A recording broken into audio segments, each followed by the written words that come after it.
দেখতে কেমন হয়েছে চিকেনটা আসো তোমাদেরকে বলে দিই রেসিপিটা। নিয়েছি লোকাল চিকেন, তারপর দিয়ে দিয়েছি হলুদ, গুঁড়ামরিচ, ধনিয়া, জিরা, তারপর দিয়েছি এটাতে বিলাতি ধনিয়া পাতা, লেবু পাতা, তেল, তারপর গোটা আলু, তারপর কাস্তুরি মেথি, টমেটো, গোটা পেঁয়াজ, রসুন, পেঁয়াজ বাটা, আদা বাটা, রসুন বাটা, তারপর ভিনেগার, তারপর ডিম, আবার এটাতে একটু ক্যাপসিকামও দিয়েছি, লবণ দিয়ে ভালো মতো মেখে নিয়েছি। তারপর উপরে আমি কি করলাম, লাই পাতা দিয়ে ফ্রিজের পটে ম্যারিনেট করে রেখে দিয়েছি। বসিয়ে দিলাম কুকারটা, জ্বলিয়ে গ্যাস দিয়ে দিয়েছি তেল, গোটা গরম মশলা, তেজপাতা দিয়ে তারপর আমি দিয়ে দিয়েছিলাম সবজিটা ভালোভাবে নাড়িয়ে দিয়েছি, যাতে অত কাঁচা মশলার গন্ধটা না গেলে ভালো লাগবে না।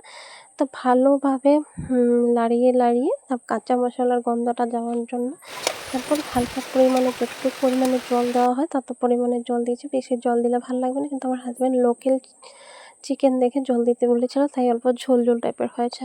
তারপর দেখো ফাইনালি কেমন হয়েছে, টাটা বাই বাই বলে দিও।